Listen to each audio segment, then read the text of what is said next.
800 इकाइयों से आया है और एफडी के मुताबिक ये करीब 2.8 अरब डॉलर यानी 23,000 करोड़ रुपए का है।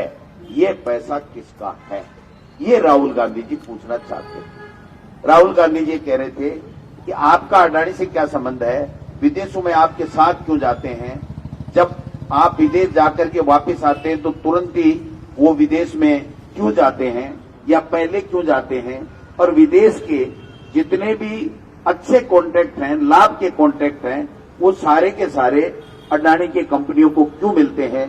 ये बात राहुल गांधी जी ने पूछी। इसका जवाब देने के बजाय ये लोकतंत्र का हत्या की गई, लोकतंत्र का गला घोटा गया।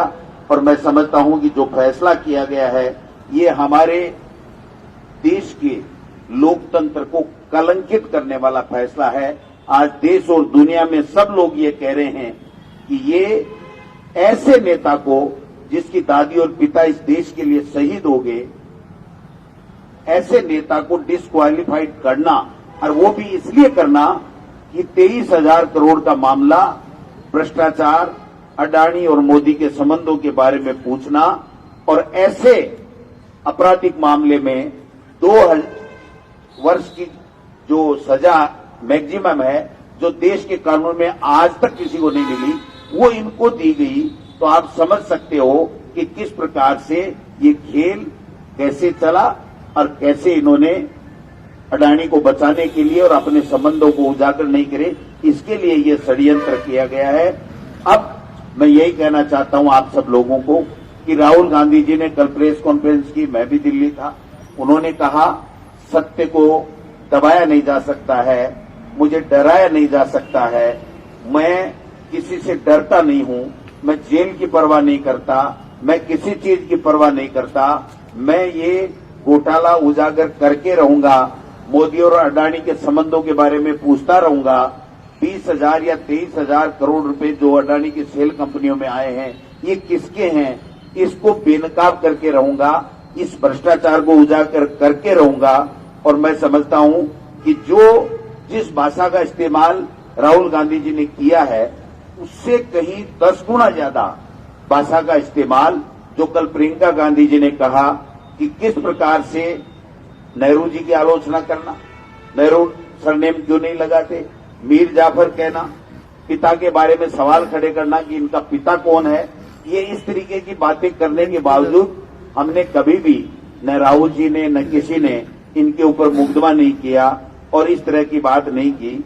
पता नहीं क्या क्या बोल के 75 साल में जितने कांग्रेस के नेता रहे, मंत्री रहे, प्रधानमंत्री रहे, मुख्यमंत्री रहे, सबको चोर बताना, सबको लूट के देश को खाने वाला बताना और इस तरीके के अपमानजनक शब्दों का इस्तेमाल करना, मैं समझता हूं कि देश के इतिहास में इतना निकम्मा प्रधानमंत्री कभी न आया न आएगा। इस तरीके की भाषा का इस्तेमाल करना, और अगर इस बात के बावजूद भी अगर हमारे कांग्रेस के लोगों का खून नहीं खोलता है और अगर हम ये देखते हैं कि आधा घंटे हम जाकर के आ जाएं, हमारी फॉर्मेलिटी कर लें, तो लानत है ऐसी राजनीति के ऊपर। ऐसी पार्टी जिसने हमें मान सम्मान दिया है, ऐसा नेता जिसने इस देश को अपने खून से, अपने परिवार के खून से सींचा है, अगर उसके ऊपर इस तरीके की बात आती है तो मान लो देश के हर नागरिक को तैयार रहना चाहिए। आज भाजपा का नेता बार बार यहाँ कहते हैं, कभी किरोड़ी जी कहता है, कभी राजेंद्र राठौड़ कहता है, हम सब पे सवाल उठाता है, हमारे मुख्यमंत्री पे सवाल उठाता है, मंत्रियों पे सवाल उठाता है, मेरे पे सवाल उठाता है, हर कांग्रेसी आदमी को कहता है कि इन्होंने भ्रष्टाचार किया है, इन्होंने चोरी की है, इनके ईडी आएगी, इनके इनकम टैक्स आएगा, इनके सीबीआई आएगी और मुख्यमंत्री जी के घर सीबीआई को भेज देना है। यहाँ पर वैभव गहलोत बैठे, इनके घर पे आईटी की रेड हो जाना है, धर्मेंद्र राठौड़ की आईटी की रेड हो जाना है। और हम तो वेट कर रहे हैं कि कब वो महानुभाव आए और कब हम ये कहें कि आइए, वेलकम है, मोदी जी ने आपको भेजा है, आपका स्वागत है, कुछ नहीं मिलेगा, मुंह की खानी पड़ेगी, वापिस उनको जाना पड़ेगा। तो ऐसे में हम सब लोगों का दायित्व बनता है। मुझे पता है 7 घंटे बहुत होते हैं, लेकिन जब कल दिल्ली में बात चल रही थी तो लोगों ने एक सुझाव दिया, किसी ने कहा 2 घंटे सत्याग्रह कर लीजिए, किसी ने कहा 3 घंटे कर लीजिए, किसी ने कहा 3 घंटे 4 घंटे कर लीजिए, लेकिन अंत में बात यह आई कि ऐसे माहौल में कांग्रेस के कार्यकर्ताओं को तपना पड़ेगा, अपने आप को समर्पित करना पड़ेगा पार्टी के लिए, अपने आप को प्रदेश और देश के लिए समर्पित करना पड़ेगा, सत्य की आवाज को बुलंद करना पड़ेगा। इसलिए ये तय किया गया कि कौन ऐसे लोग हैं जो 7 घंटे कांग्रेस के सत्याग्रह में बैठ सकते हैं। मैं आप जितने भी लोग सुबह से यहां तक बैठे हो, मैं आपको सैल्यूट करता हूं कि आपके पीछे कांग्रेस है, जो एसी के अंदर बैठे बैठे देख रहे हैं टीवी के ऊपर कि कौन आया, कहां का प्रोग्राम हुआ। मैं ऐसे कांग्रेसियों की हमको जरूरत नहीं है। ऐसे कांग्रेसी 8 महीने, 10 महीने, 12 महीने बाद में कांग्रेसी रहेंगे नहीं, ये मैं आपको दावे के साथ कह सकता हूं। जो कांग्रेस की लड़ाई लड़ेगा, जो राहुल गांधी जी के साथ कंधे से कंधे मिला के चलेगा, वही आगे आने वाले चुनाव में हमारा कांग्रेस का चेहरा होगा, इसके अलावा कोई नहीं होगा। इसलिए भाइयों, साथियों, तैयार हो जाओ। अपना खून खोल जाना चाहिए कि जिस परिवार ने 2 दादी और बाप शहीद कर दिए इस देश के लिए, उस आदमी को आज लोकसभा से डिस्क्वालीफाइड कर दिया, और उसके बाद में भी अगर हमारे बदन में आग नहीं लगती है, हम क्रांति नहीं ला पाते हैं, तो मैं समझता हूं कि नंबर आने वाला है। आज राहुल गांधी का था, कल और किसी का आ जाएगा, परसों और किसी का आ जाएगा। पूरा विपक्षी नहीं, बल्कि देश और दुनिया के जितने मैगजीन अखबार हैं, जितने प्रिंट मीडिया और इलेक्ट्रॉनिक मीडिया हैं, जितने बुद्धिजीवी हैं, वो सारे कहते हैं कि नीचता की पराकाष्ठा मोदी सरकार ने और लोकसभा अध्यक्ष जी ने की है। इनका जवाब हम आने वाले समय में देते रहेंगे। मैं समझता हूं कि आज हमारे लिए अब 28 तारीख से हम मुख्यमंत्री जी, हमारे तमाम बड़े लीडर कांग्रेस के प्रदेश के और रंधावा साहब, हम लोग संभागों में जाएंगे। 4 दिन का कार्यक्रम है, 4 दिन संभागों में रहेंगे। उसके बाद में जिले में, ब्लॉक में, हम नीचे के लेवल पर हम संभाग में जा रहे हैं, लेकिन जिस संभाग में हम लोग जा रहे हैं वहां संभाग के कार्यकर्ता आएंगे। उसके अलावा भी जिले में, ब्लॉक में धरना प्रदर्शन, आपका पुतला दहन, गांव गांव में जाना, जन जागरण फैलाना, लोगों को ये बातें बताना। ये जो मैं बोल रहा था, ये एक पर्चा है जिसको हमने छपवाने के लिए दे दिया है, रात तक आ जाएगा। जितने लोग हैं इस प्रदेश में, उनके हर के हाथ में, बीजेपी का आदमी भी है, उसके हाथ में भी पकड़ा दो कि भैया वोट तेरी मर्जी है तो देना, इस पन्ने को पढ़ तो ले। तुम्हारी सरकार और तुम्हारी केंद्र की सरकार और तुम्हारे नेताओं के कारनामे देख ले कि किस प्रकार से बेईमानी हुई है, किस प्रकार से एक मौके का इंतजार था कि कब ये मौका आए, और कब जब अडानी और मोदी के रिश्तों का सवाल उठे, कब 20,000 करोड़ के भ्रष्टाचार का सवाल उठे, तब जाकर के हम एक ऐसा हथौड़ा चलाएंगे जिससे लोकतंत्र कमजोरी नहीं होगा, बल्कि चकनाचूर करने का षड्यंत्र ये किया गया है। इसको हम सब लोगों को बचाना है।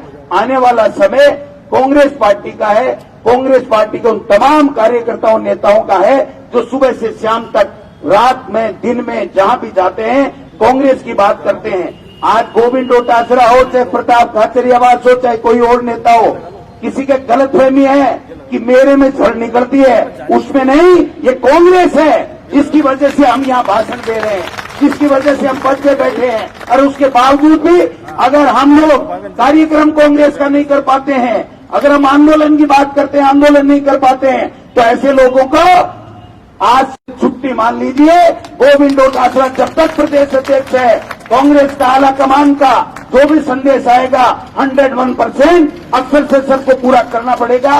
इन्हीं शब्दों के साथ आप सब लोग आए, आपने वास्तव में सत्याग्रह किया है, इसके लिए मैं दिल की गहराइयों से आपका धन्यवाद देना चाहता हूं। और संघर्ष आज खत्म नहीं हुआ है, ये शुरुआत है। आज के बाद में हम रोजाना इसी तरीके से जहां भी गांव में जाएं, ढाणी में जाएं, शादी में जाएं, किसी की मरियत में जाएं, जहां भी जाएं, बैठ करके जहां भी जाएं, हम लोग ये बात करते रहे। हमको माउथ मीडिया बनना पड़ेगा। मैं पहली बार मंच के माध्यम से कहना चाहता हूं कि ये जो मीडिया है ना, अब तक हमारा पूरा साथ नहीं दे रहा था, लेकिन 3 दिन से छोटे से लेके बड़ा दिल्ली में भी हिंदुस्तान का मीडिया, राजस्थान का मीडिया, व्हाट्सएप ग्रुप चलाने वाले, छोटे से लेके बड़े तक, 1 से लेके 100 तक तमाम लोग इस बात से उत्तेजित हैं कि ये क्या हो गया, इतनी बड़ी सजा, इतना बड़ा घोर अन्याय, इतना बड़ा लोकतंत्र की हत्या, ये तो नहीं होना चाहिए था। मेरे साथी जो पेपर वाले हैं वो अभी यहां आके इंटरव्यू ले रहे थे, इलेक्ट्रॉनिक मीडिया वाले ले रहे थे, वो सब एक ही सवाल पूछ रहे थे, वरना एक सवाल में 4 सवाल पूछते हैं, दूसरे मुद्दे की बात करते हैं। लेकिन आज एक भी मीडिया के साथी ने ये नहीं कहा कि दूसरा क्या मुद्दा है।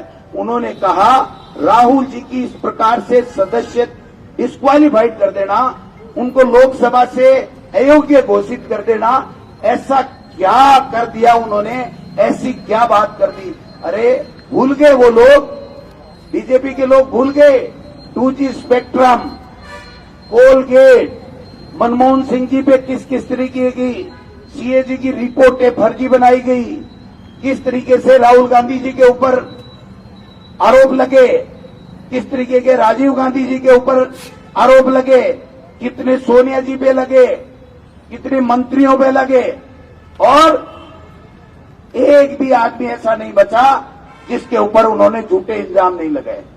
आज 9 साल में अगर ये एक मामला भी सिद्ध कर देते थे ना, तो ये जीने नहीं देते आपको और हमको। एक मामला भी ये सिद्ध नहीं कर सके, एक मामला भी उन्होंने खोला नहीं। पहले झूठे सपने दिखाए, ये कर देंगे, आमदनी दुगुनी किसानों की कर देंगे, देश का नक्शा बदल देंगे, विकास आएगा, विकास आएगा, और उसके बाद में 5 साल बाद में कहा वो तो जो हमने कहे थे वो तो जुमले थे। क्या थे? जुमले थे। चुनाव लड़ने के लिए हम जुमले लेकर के आए, देश की सेना के शौर्य के पीछे छुप करके उनकी आड़ में इन्होंने दोबारा सत्ता हासिल कर, नोटबंदी, किसानों के 3 काले कानून, क्या क्या नहीं लेकर के आए। अरे हमारे फैसले, हमारे निर्णय, हमारे कानून, RTI, मनरेगा, राइट टू एजुकेशन, खाद्य सुरक्षा गारंटी अधिनियम, 18 साल के बच्चे को वोट का अधिकार, महिलाओं का उत्थान, दुग्ध क्रांति, हरित क्रांति, बैंकों का राष्ट्रीयकरण, पाकिस्तान के 2 टुकड़े, क्या क्या गिनाऊं मैं, क्या क्या बताऊं, आप समझो बात को, आप सब लोग जानते हो। ये फैसले थे, इनकी तरह इस तरीके के बोखलाट भरे निम्न स्तर के फैसले कभी नहीं किए।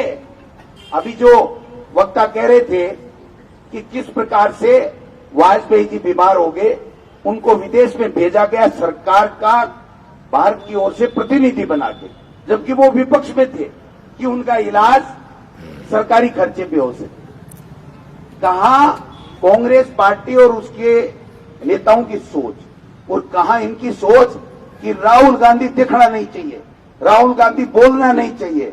राहुल गांधी को 5 दिन तक ईडी ने बुला करके पूछताछ की। उनको पूछे कोई आदमी कि आप बताओ क्या निकला, जेल में डाल देते ना, हिम्मत थी तो डाल देते, गलत हो तभी तो डालेंगे। सोनिया गांधी जी को बुलाया, क्या बात हुई। एक नेता ऐसा है हिंदुस्तान में 9 साल में आपने देखा है, कभी सुना है, कभी अखबार में पढ़ा है, कभी टीवी पर देखा है कि उसको ईडी, इनकम टैक्स और CBI बुला रही है? सुना है क्या? हाँ, तैयारी जरूर कर रहे हैं, तैयारी जरूर कर रहे हैं कि अगर वसुंधरा ने आंख दिखाई तो ईडी, इनकम टैक्स, CBI तैयार।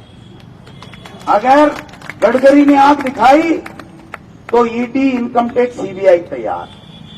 जिस भी भाजपा के नेता में 14 मंत्री हटा दिए, क्यों बोला क्या किसी ने? अरे कायर लोग हैं वो, उनको पूछना तो चाहिए कि भाई ऐसा क्या हुआ कि जो प्रधानमंत्री ये कह रहा है कि देश में कोरोना जब आया तो हमारा बहुत बेहतर मैनेजमेंट था। चलो 1 मिनट के लिए नहीं था, फिर भी मान लिया। तो फिर आपके स्वास्थ्य मंत्री हर्षवर्धन जी को इनाम में हटाया क्या? कौन सा इनाम दिया? बेस्ट मंत्री और कोरोना का बेस्ट देश का मैनेजमेंट, इसका इनाम हर्षवर्धन जी को हटा के दिया। उसके बाद में दिखाई दिया क्या? कभी नहीं दिखाई दिया। एक वो बोलता है, वो संचार मंत्री जो था वो आजकल ज्यादा, रविशंकर, वो बहुत ज्यादा बोलता है। वो कहता है ओबीसी का अपमान हो गया। अरे कितने तारीख को हुआ? तारीख तो बता, कब हुआ? आप बताइए। किसी की चोरी हो गई मोटरसाइकिल, तो वो अगर चौराहे पे खड़ा होके, यहां खड़ा होके कहे कि मोटरसाइकिलें बहुत चोरी हो रही हैं, तो मोटरसाइकिल मिल जाएगी क्या? उसको कहना पड़ेगा कि मेरी हीरो की मोटरसाइकिल इतने नंबर इतने बजे मैंने यहां खड़े की थी, यहां से मैं जब कलेक्ट्रेट में गया तो कोई चोर पार करके ले गया, ताला तोड़ के ले गया, तभी तो जाकर के एफआईआर लॉन्च होगी, तभी मोटरसाइकिल मिलेगी।